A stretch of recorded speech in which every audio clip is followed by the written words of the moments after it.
President. That is a quorum, believe it or not. So it's like, what? To the flag of the United States of America and to the republic for which it stands, one nation, under God, indivisible, with liberty and justice for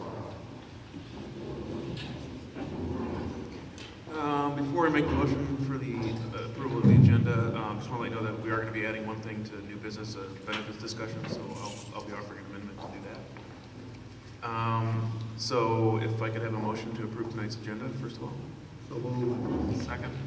And I move to amend the agenda to include, under new business, benefits discussion.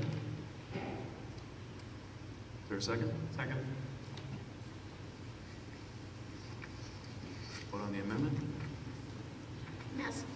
Excuse me, Mesco, Aye. Strack, Aye. Mack, Aye. LaCroix. Aye. That motion carries. The agenda is amended, and if I could, then we'll go ahead and vote on the agenda overall.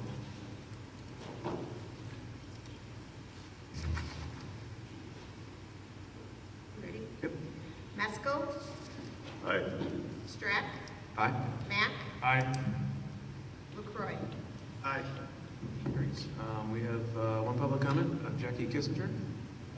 If you could use one of the mics.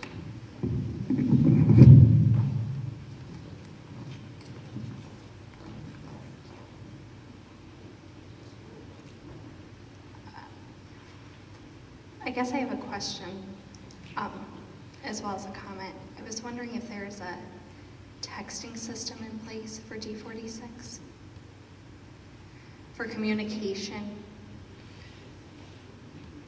Is there? Okay. Because when there's a late start or an emergency closing, there's a voicemail that, comes in. But there's not a texting system in place, and so I just wanted to bring that up. For emergencies, for school closings, for lockdowns, for train crossings and, freight trains stopping buses, that sort of thing. That's what I was talking about tonight.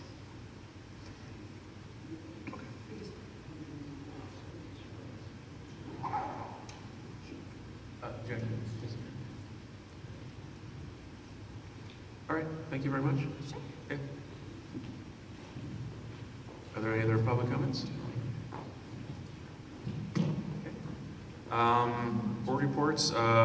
We just came from an income tax seminar with Representative Yingling and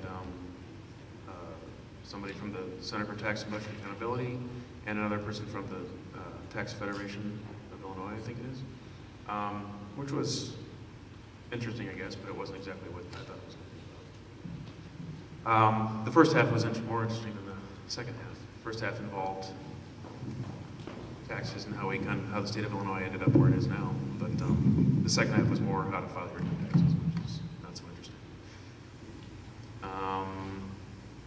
Anyone else have anything you want to chat about?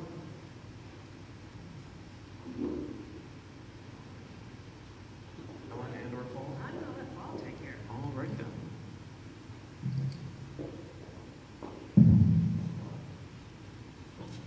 So Ellen didn't know if she was going to make it back, so she asked me to make some comments today under the superintendent's report. Just a few things that we had report cards go home this past week, and we're in the middle of parent-teacher conferences, so some of those have already happened in one of the nights tonight, the other nights, specifically tomorrow as well with the half day.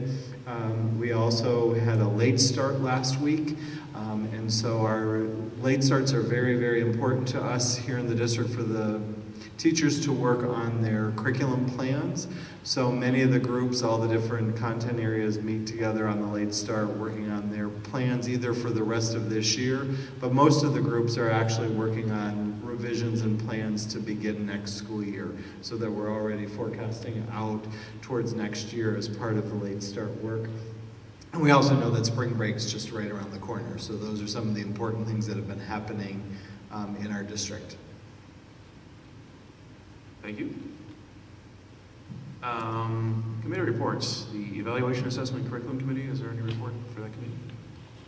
Well, we had our first meeting of the group tied into what Paul was just mentioning about some of the main things we discussed. You have to remember this group has been redefined from a curriculum committee to evaluation, assessment, and curriculum, which means we've got some principals available, and it's a bigger committee. Well, they're there when they make reports. One of the things I've noticed the last 2 years is we do many things well, but one of the things we really do well, I think, on a curriculum standpoint, and teachers working together, is that we evaluate every now and then and ask the teachers to give us direct input. How's it going? And one of the things that we received, which I'm still waiting through myself, is a report from all the teachers as to how they think this whole process is working. And in general, they're quite pleased, and I think they feel they have input. There are some variations, but we're looking into that sort of thing. It's being well done. Thank you. Diversity Committee? Yep. We met last week, or the week before? Monday, yeah. We started with celebrations at the meeting where we were asked to share some type of positive news about what we've been experiencing in our discussions and in the community. We also read an article that Paul had brought for the group. We tend to do this on a regular basis where there's some type of journal article or scholarly article. This one was on cultural competency training for educators. So we all took the time that we were there to read the article and then go through questions together and talk about it, discuss it. We try to maintain that type of conversation. Several members, including Ellen, I believe, went to the Equity Conference in Willowbrook, shared their stories about that. And we are, of course, as a reminder, board members invited to come to the Diversity Committee meetings that are scheduled for the next two board meetings, April 11th and the 25th at 5 p.m., where one of our team members is going to be doing the training that she does at a local university. So I know there was expressed interest in that. That's open for board members to come. Thank you. Thank you. Let me tell you something that I guess was on the superintendent report. We tried I tried an experiment this afternoon of having some kids that are in science, Olympiad, optics. We went out to CLC.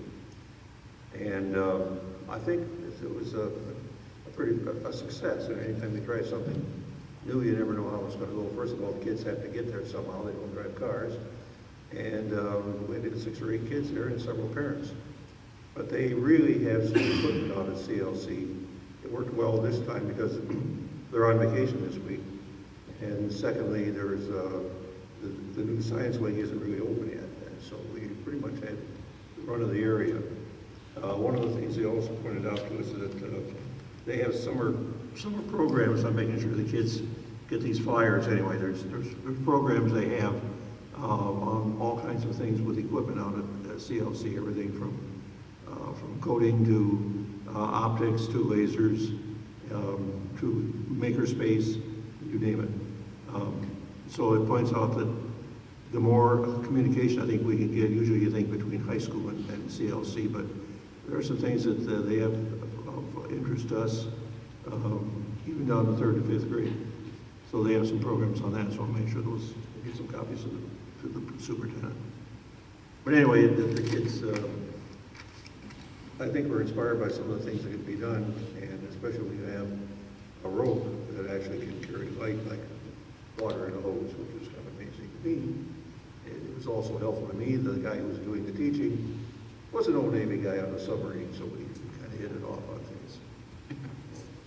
Anyway, it points out again, if anybody's shopping for a house, this is a good community to land in, because there's a lot of good things going on here, and we really don't know all of it. Joe, were you going to show your little device? If you guys want me to, Yeah. sure. I'd like to have that. So this has been going on a tour around the school district. My next stop, there's 2 stops at Avon. One is today. The other one was last week. Today the coordinators, Clay contacted me, so we'll be doing one after spring break. I took a week off and went to visit my mom, and she's retired, so she let me borrow her dining room table, and I took a Lego box set called E3, dumped all the pieces, and it took me about 4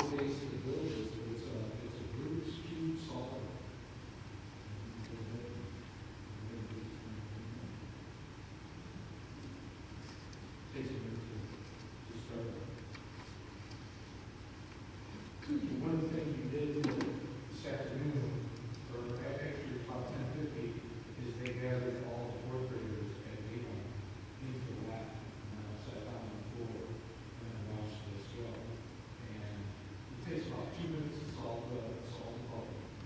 So one that's good. Mix it up. I know the drill. I did this at the show, so this is the best.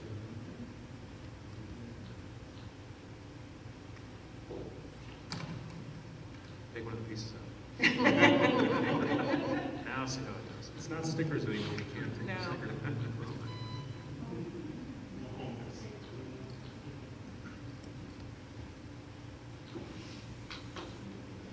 By the time it gets to the end, we'll have it back to Oh, normal. really? Is that hard to find? I was the actual original, Oh, yeah. so they're, you know, and put the one with no name. Jason, when his eye wanted, yeah. He wants to turn it. No, that's. If you need someone, We all set it up in a specific pattern, usually the same. Sure, sure.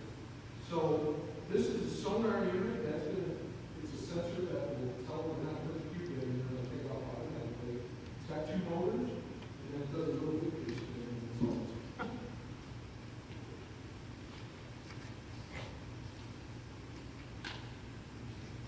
if you need a Rubik's Cube, I have about 10 of them at home.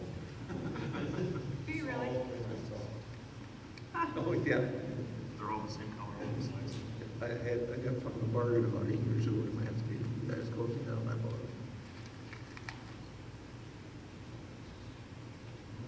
Pressure. Yeah.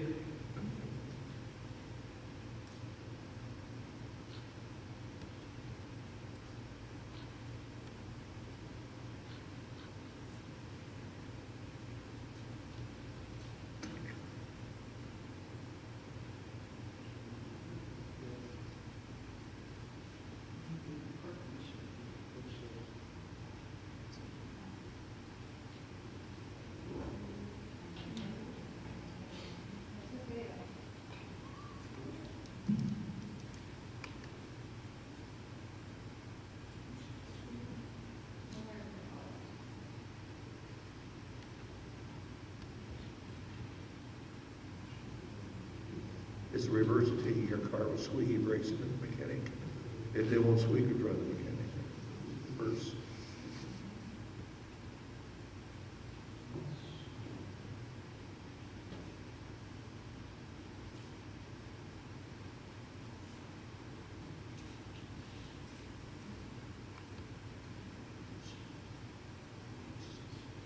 Pardon? Who else is going?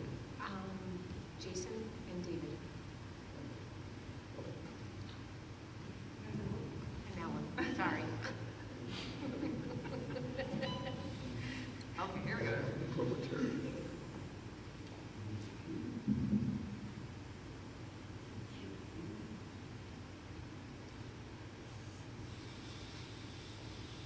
So it optically scans the colors?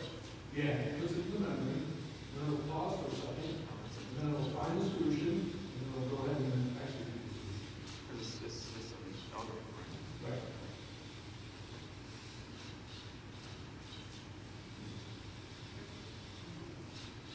We'll give her just 12. Where did you hear this? Joe, where did you hear this? I've never seen this. This I saw online, so it was through the stunt workers. There's a guy, Norwegian, Yeah. he's a chip designer by day, robotics. Chip design. He needs more to do. He's got a lot of time in his hands. So then it'll take a moment, and we'll do the program. And then it'll execute. Has it not been correct at all? Have you seen? The first time I ran it with first graders, it went to pull the cube and it missed. And so I completely confused and it didn't work. And so they were so excited that they were the first group. Just stump it.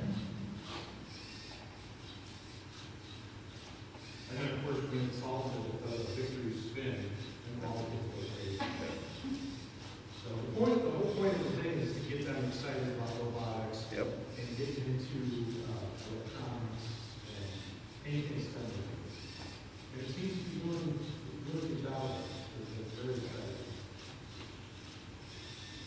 And it all started with your Adopt a Classroom. Yes. He was Bill, that what happens if you get it? Let's just Chris. focus on the Rubik's Cube right now. Look at this Rubik's Cube. So the motion is doing right now, it's tipping the cube over in one fashion only, and only rotating the box. Correct, and because the table spins, it can get it from all three sides, or all three angles. So what is that little unit on the side there that's flashing the light? What is that intended for originally? Or is that- I would never do This this. is the computer, so this is the brains of the operation. It's just a little computer. And when I was telling the first graders that this was the brains, they said, "There's a brain in there?" I said, "Well, it's a computer." Yes, there is. And so this is a miniature Linux computer Okay. that's in that, and it's got 4 inputs and 4 outputs for all the different sizes and stuff like that. And then kids can program this on a computer by dragging code segments visually on the screen and plugging them together, kind of like Legos themselves. So That's right. So we're doing tours around school. We're going to have installations. Transparent, opaque, and everything we call it. That's great. Well, Thank you you. very much, Joe. Thanks. Very good. How does it fly? You should have you need a naming contest for the little robot thing. Thank you, Joe. We'll move on to the consent agenda. If I could have a motion to approve tonight's consent agenda. Bless you. Thank you. So moved. Second. Are there any questions? Okay. LaCroy, Aye. Strack, Aye. Meskel, Aye. Matt. Aye. Motion carries. Action items. First, if I could have a motion to approve the addition of a temporary program assistant for the self-contained classroom. So moved. Second. Are there any questions? Okay. Meskel, Aye. Matt, Aye. LaCroy, Aye. Strack. Aye. Motion carries. Last action item. If I could have a motion to approve the contract as presented for John Heron, CSBO, beginning May 1, 2018. So moved. Second. Are there any questions? So welcome, John. Thanks for coming Thanks for tonight. coming. Congratulations. Thank you. Go ahead. Not yet. What? Before, Oh, yeah. well, LaCroy, making some assumptions. Aye. Strack, Aye. Matt, Aye. Meskel. Aye. Motion carries. Congratulations. Thank you. Unfinished business, we have none. New business. We'll start with the enrollment projections. I'm clear.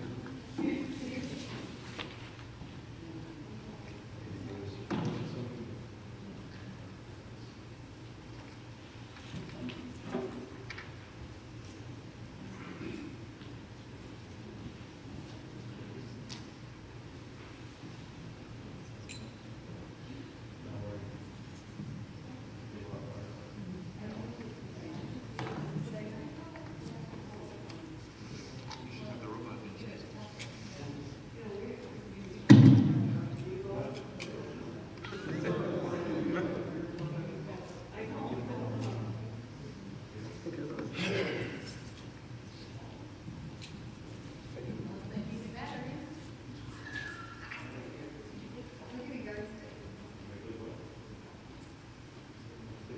Put it on the clipboard.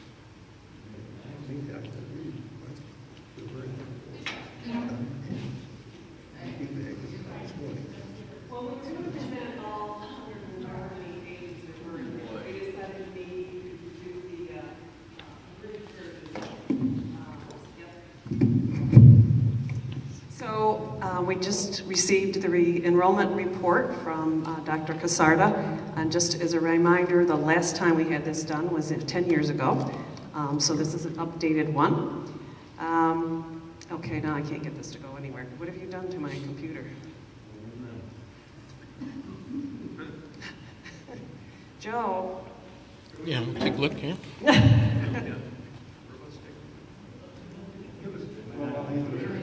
Why can't I get going?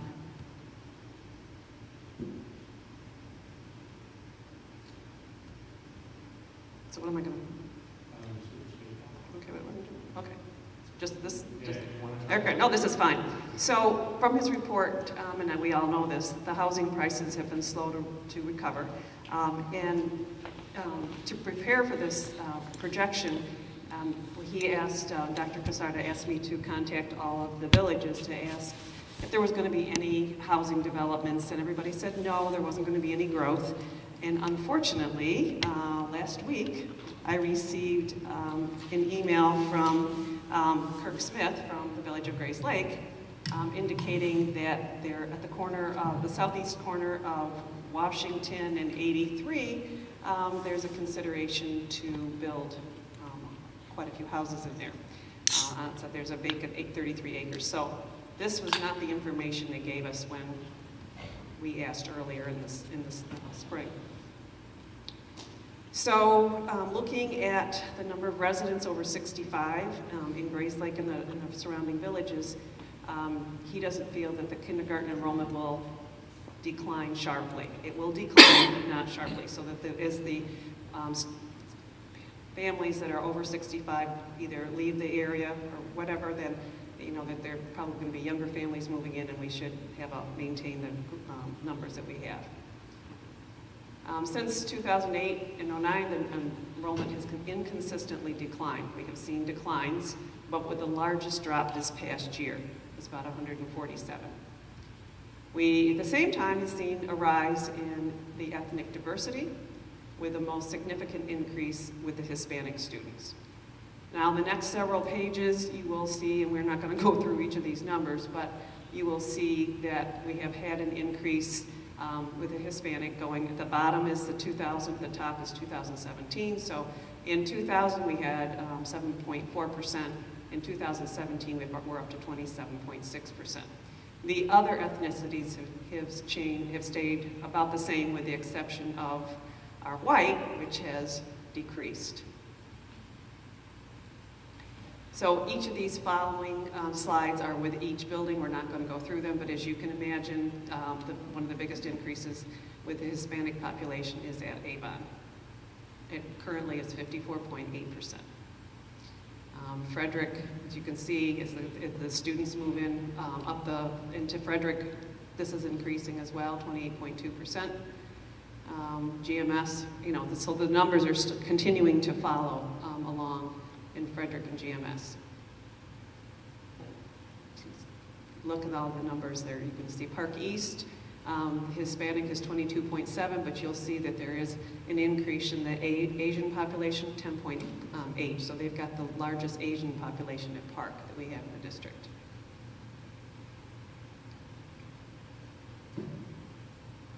Park East, Park West, Prairie View. We're also seeing an increase in Hispanic there. Woodview. So again, across the district, the Hispanics are the group that has increased the most. So he sees a forecast of continuing drop in enrollment for the next 5 years with stability after that. Avon, Prairie View, and Woodview, he predicts will be fairly stable. Meadowview and Frederick will decline modestly, and Park and GMS will experience more substantial declines. So what we wanted to do is we wanted to break it down by school, just so we can show you which schools are projected to have more stable enrollment, which ones are projected to have an enrollment that might be a little bit more volatile. Like Ellen said, you know, this is Dr. Casarda looking at things like birth rates, looking at things like age of population between 0 and 5. I'm not sure how much he took into account the economic factors. We do have a lot of transient families moving around, which is something that obviously when you look at a place like Woodview, there have been a lot of families that may or may not move in at the very last minute. He did these projections on a less than anticipated, enrollment as anticipated, and a greater than anticipated. So there are some wide swings that we're going to see. The first one being the less than anticipated. And actually this is just all of, this is broken down by grade level, so this is kindergarten all the way up to 8th grade, then your K-4 buildings, then your 5-8 buildings. This one goes through 27, 28. It's a 10-year look. So if you want to put all these slides in here so you got a chance to actually take a look at them on your own, we don't necessarily want to talk about them here and take up too much time. Question? I gotta make sure I understand, what does less than anticipated mean? Decline less than we thought it would, or don't have as many kids? Don't have as many kids. So the enrollment will be less than what Dr. Cassar anticipates. And based on his last report, the one done in 2004, we followed his between the less anticipated and the anticipated. We were doing the more, we were following the more than anticipated for a few years, and then when decline in housing and all of that came, we went. So one of the slides that you're probably going to want to look at in this series A, less than anticipated, is just the total number. We start with 3914, and then we drop down to 3,242. Now the 3219 also incorporates your outplay students and your pre-K as well. So this is the one that if our popular their enrollment over the next 10 years is less than anticipated. So A lower number. this is the anticipated outlook. And you can see that the total population, once again, 3914, it actually drops down to just below 3,600. So anticipated at this point in time means an enrollment less than what we have today when you project that out 10 years. And then if we actually get to greater than anticipated, you're looking at a 1 student increase. So if we break it down just by school, less than anticipated, you can see which schools are projected to lose more students or remain the same or actually have a few more students. Park Campus, surprisingly, goes from 833 down to, this is less than anticipated, 548. And then GMS 687 down to 536. Those are interesting numbers, to say the least, especially for Park Campus. The actual anticipated projections, you can see that, once again, Park Campus and GMS lead the way in loss. 833 down to 691 at Park Campus, and GMS going down 687 to 597, so a loss of 90 students there.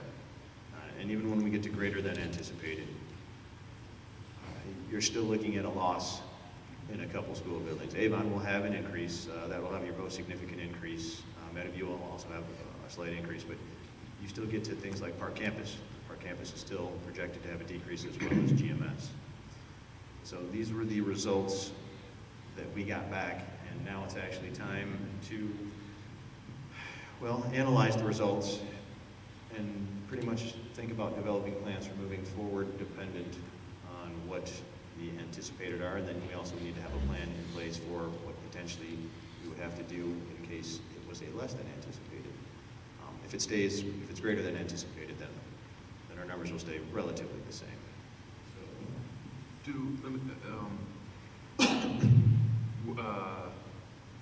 Is it something that perhaps we should have a committee for? I think so. I don't think it needs to start next week, but I think that we need to follow the enrollment, especially in August, what we're going to have here, and start to see which we're following. If it's the case, we may have to look at closing a school, we may have to look at redistricting, we may want to look at another potential revenue, like having a child care facility in one of the buildings. There's a lot of options, but I think we'll need to collectively discuss the options. How accurate was the previous projection year to year? It was pretty good until we had the bottom drop out, and then And I also wondered how valuable a 10-year projection is, just given that so much can happen in 10 years. And that's why that one slide we just looked at 5, Yeah. because I think that's, and the farther you get out, the less accurate it is going to be. Yeah. But we are going to have to face this and look at. For sure. Yeah. And we will have to get a handle on the impact on state revenue as well. Right. So there's a lot of variables, but I think, we're looking forward at next year. We should have a committee looking at this. Remember, one of the vital pieces of information that Dr. Cassarda used was, what type of construction do you have in the works? and says, well, there's no construction, we don't have anything in the foreseeable future, and then snap, all of a sudden you have either 33 houses or more townhouses going up. That is a consideration as well. There has been quite a lot of building in not necessarily the surrounding areas, but south of us. Typically that tends to move north as things progress, so yeah, that's something to keep in the back of your minds too. Just offhand, I would think the Madrona Village area would be where the young families would be. That's just my gut feeling. Yeah, without asking you to address specific methodologies in detail, so one of those slides that had the years across the top and then the grade levels going down, why wouldn't year one's kindergarten class equal year two's first grade? I understand in most of the cases it looked like year one's kindergarten number went down and then a couple of years later it went up. So I'm just kind of trying to get an idea of the flavor of things that would be variables in his modeling. Okay, So I don't mean to get in the weeds here. I'm just trying to understand, like, is he getting down to the level of, like, how can he say that it's going to go down? Here's a good example. Maybe not a good example. Well, maybe it goes up, and then it goes, From my previous work with this kind of report, Yeah. it's all about a cohort survival index. And so that was probably what you were thinking about, the cohort survival. They track how many kids come in and out every year. And so then there's a projected that it's typical that we might lose 3 first graders going into second grade, or we might lose 10, but we pick up 4. So then that has a different cohort survival rate. It's kind of a weird way to call it, but that is one of the projected numbers that he uses is a group, and then they also find out, they look at long-term trends about when typically do kids move in. What is the percentage of first graders who come in new minus the kids who are going out? So we do know. At the district, CCSD46. Correct. In our particular case. Okay. And so that's part of the work that I know that he does, is that he looks at each group of students and what's their trend, and then he projects that number out.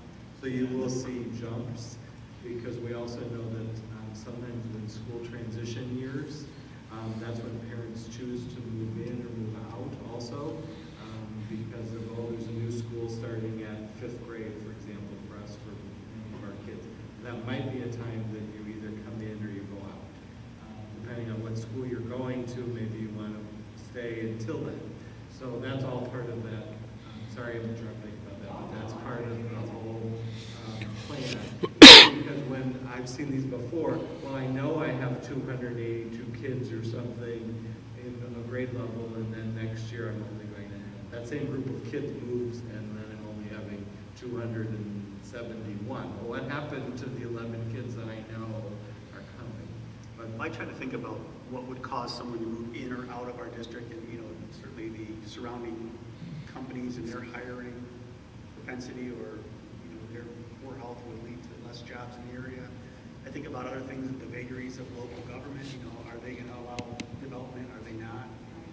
And I'm just wondering how well that's represented. It sounds like he's done a pretty rigorous job, and he's. So the other piece of that is that he also looks at neighborhood data to show how much turnover there has been historically. And also it has to do with house size, how big the houses is and how many kids could potentially be there. So some of his data will say by neighborhood or by cluster or by zip code, how many kids have historically come out of that neighborhood and the turnover rate. That's a reason why he mentioned aging up of people over 65.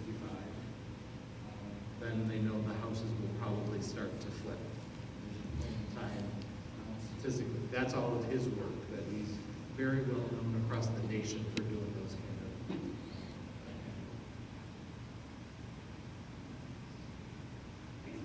Be a flavor thing.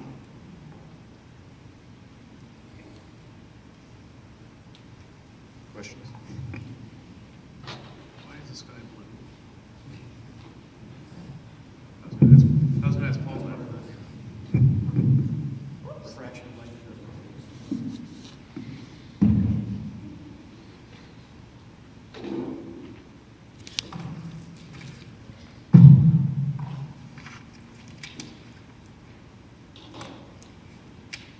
Alrighty, next, an update on search firms. So, hope we have your calendars out or available. We need to find a date in April. We have 3 search firms, Exec Connect, Hazard, Young, and Atia, and BWP. 2 I've already received proposals for, and the 3rd I'm waiting, I said by the end of March.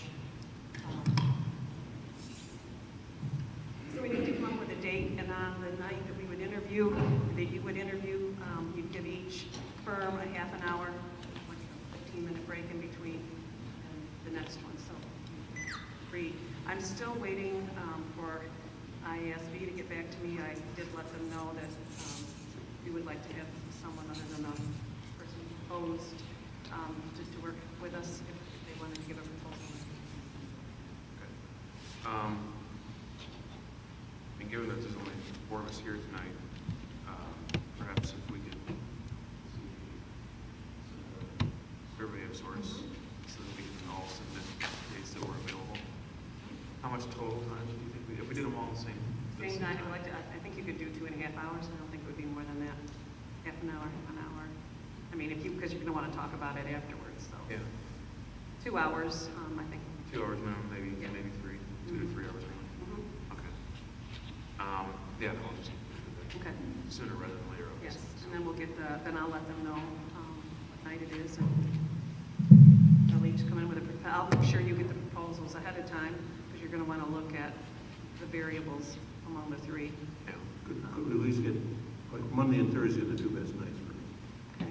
Get that for people as a start anyway. Well, I mean, yeah, that'll have to be part. I mean, What, 4? you know, yeah, but it's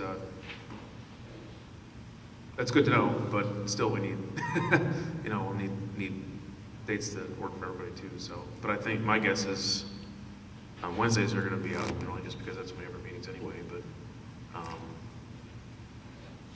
so, but anyway, yeah. But we'll get that all hammered out. Look for dates as near to now as we can find, and just go from there. Johnson Controls Service Agreement.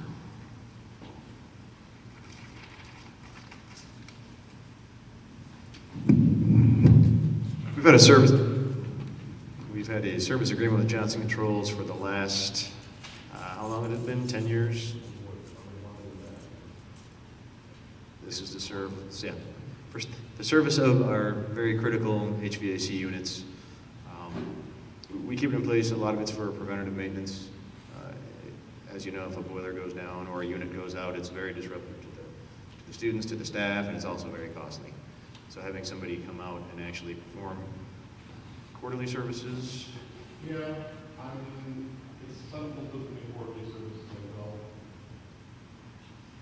They're now coming out and starting to go through the air conditioning, especially the big ones, not the little ones, but the chillers, the big DX coolers that are they go through the boilers before winter comes. They tune the boilers for us. They calibrate the thermostats in buildings every other year. It's something we don't have the staff to do it. It's not cheap, but it would be cheaper to hire somebody qualified to do it for them. They touch a lot of things. Projects we find example, like a 5,000-hour motor sitting up in one area where they were up there working on it and heard the bearings start to line. $400 for bearings and then taking the whole motor off and the motor. So I mean, it's kind of like maintenance of your car. They change the oil for us, they do the belts, they keep us in shape and give us kind of really nice warning in time so we can get something taken care of before something trying to get. And obviously the goal is extension of. Right, this is an extension of what we've had. We lost it for a little while on the board. They did find out that it was cost effective to manage project. Right, it was costing us more money when we did not have them for a couple of years, yeah.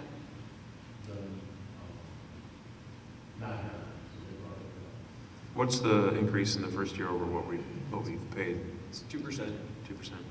and then every year after, it's a 2% increase as well. And is this an identical contract to what we have in place, or should we have, it is, so it's the same paperwork? Did Kevin review it prior to signing it last time? No, prior to the last time, I don't recall. I know this time I didn't have him review it. This other one, next one is that board project. Okay. I'd like to verify that. Sure. Just because of what it is, it's not so much the cost, it's just for a service contract like this one in particular, it's, there's a lot going on. So if he hasn't reviewed this particular contract, then I'd like him to review the. We're gonna wait, and then next time we'll bring it back. Yeah, I mean, if he can review it between now and the next meeting. Sure. I can approve it then.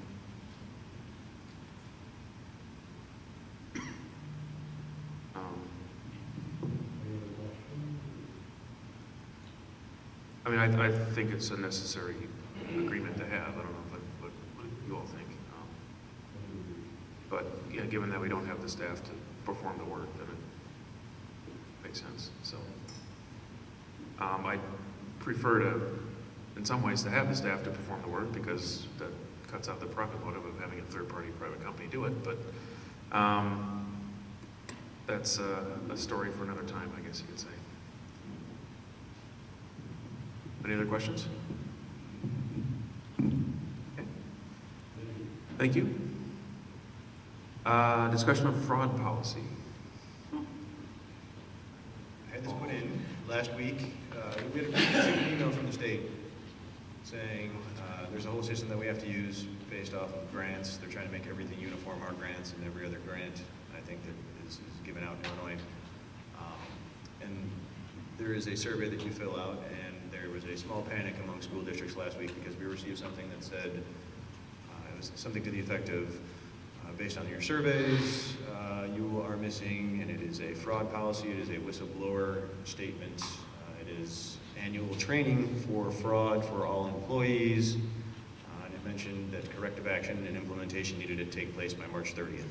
And every district kind of said, well, that's nearly impossible because either we don't have board meetings or our board meetings are coming up next week, we don't have an implementation plan.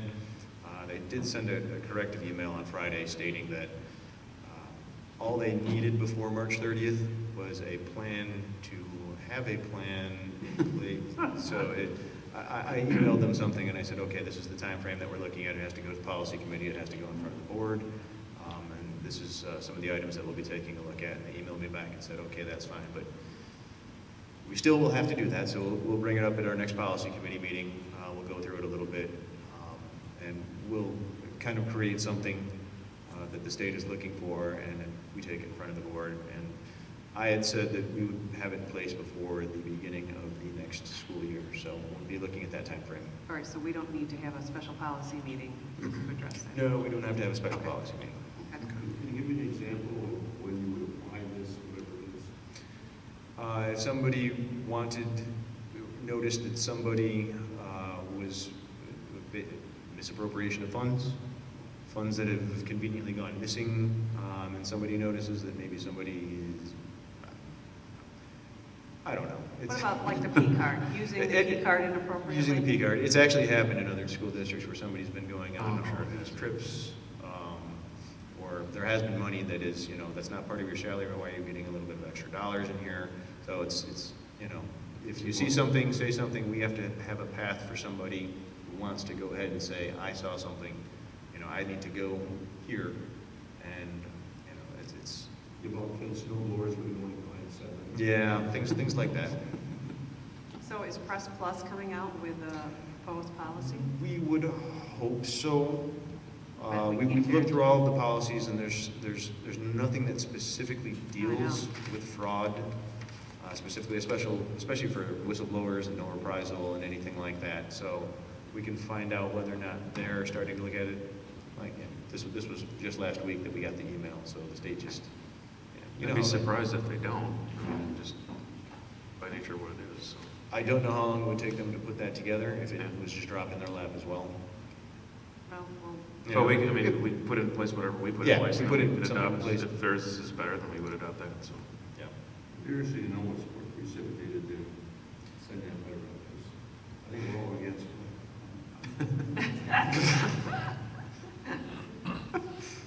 It might mirror some things that are happening in corporate America. I know that corporate America's got pretty robust whistleblower protections and fraud policies. And I just a guess. Any other questions about that? Okay. Next, benefits discussion. Let me pass something out. We just received numbers for next year's renewal.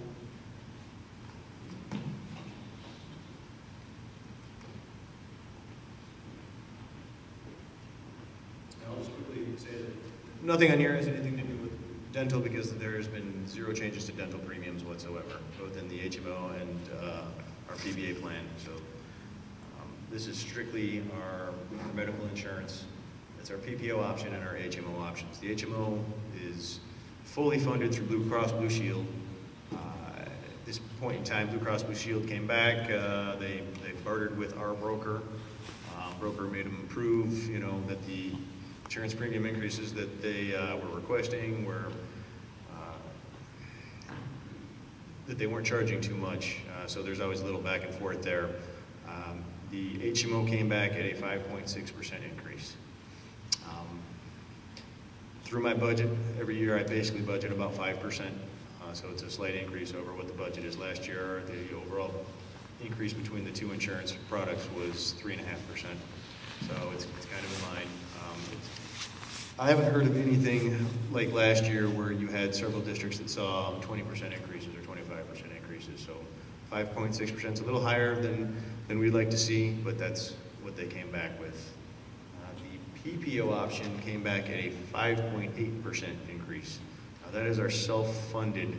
So the 5.8% represents trend in visits, trend in drugs.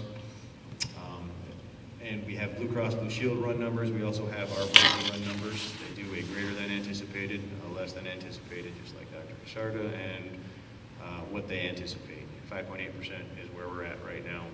If you look at these pages here, I did it for the PPO and the HMO. The top page is going to show you the difference in dollar values, annual benefit cost, what the board's portion is, what the employee's portion is, and what would come out of their paychecks, whether or not they were on a 24 pay or on a 20 pay.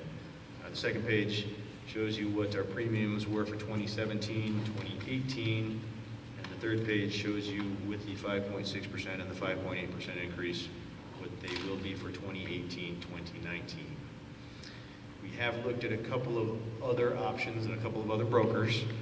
That's something that you don't want to make a change hastily. They receive a lot of information from us. We've had several meetings. I can tell you that probably every broker out there is going to tell you that they're going to save you money. That's just the way it goes. In the past, we did switch brokers at one point in time, and there was some savings the first 2 years before it seemed like balloon payments came in. So it's just kind of, I would assume that would be the nature of the business. Thing that we are looking at also that was brought to our attention, we've talked about it a little bit in the past, is a benefit cooperative. There's one called the Cooperative 90s. They have similar products to what we have. Their premium prices are less than ours in certain areas and a little bit greater than ours in other areas. We just had another school district join. That's a smaller cooperative, but it's a large school district, which also helped with the numbers and bringing down the premiums. I inquired to our broker, how we would get into that, and it would take, we couldn't get into it the next year going forward, but we could do it the following year if that was something we would consider. And we could also look at alternative mechanisms for insurance as well.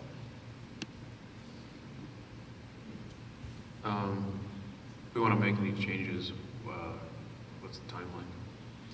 Changes to. Well, if we want to join the cooperative or do anything. It would be for so their cooperative is a little bit off kilter from ours. Ours is July 1, June 30th. It would be the 2019 school year, 2019-2020. And we would start the conversations. Obviously, they would have to take a look at us and see whether or not they wanted to have us included in the group. I've been told by our broker that where we're at with the self-funding and obviously our HMO, that we would be a good candidate for that group. So she said, when you'd like to start discussions, let me know. There would be a change. It does take some control away from the district and the union. So this would be an issue we'd have to bring up to the unions too, because whatever the benefit plan changes are voted on by the voting members. So somebody from a district, it's not voted on. One union from one school district couldn't say, well, we don't want to do that. And then all of a sudden, so it does take a little bit of control away. So it's a process. Okay. Is there anything we have to do in the near term? If we can start having discussions? Well, I mean, this is just an accounting of what the changes are going to be next year and the year after, right? And so, yeah, if we were to start those discussions, is there anything we need to do now, or is it just something we can? It's on the agenda for later if we want to do that. It's absolutely something that I can talk to the broker now, and we could start talking about how we transition in for the 19-20 school year. Yeah, we might as well talk about that and the potential pros and cons of going that way. So Okay. And then of course any ballpark numbers you can get would be helpful too. I've got something. What I'm going to ask for at the next board meeting is to put this on as an action item. We have to approve moving forward with Blue Cross Blue Shield and our self-funded again. I do have a sheet that I can show that will show you what our estimated 18-19 versus what the cooperative versus Millman, which is the standard across. So I've got that information. I can bring that next week. And also, our broker asked. She said, "Well, would you like me to come out next week to the board meeting just in case your board members have questions?" And I said, "Sure." Well, I didn't say sure yet. I said, "I will ask and find out whether or not you like her there." So, I mean, if anybody has any questions about insurance, she knows it all. She's been here before. Yeah. I mean, that's fine with me. I don't have any questions. Yeah, that's fine. Okay. Alrighty. Future agenda items. Well, right now we have, one of the things we were going to do is to put the review of the administrative non-union salaries. We could do that in closed session next time and then put it on the agenda for the following time. Yeah, that's fine. I'd rather have more of us here. That's why, okay. And approve the Johnson Control contract. And given that Kevin can review the contract prior to the next meeting, approve the Blue Cross Blue Shield and self-funded, as well as having our representative come to talk to us. And I don't have anything else. I'm That's sure all right. we'll add something before I'm that. sure we'll think of something. Anybody else have anything they want to add to the agenda? Alrighty. Are there any further public comments?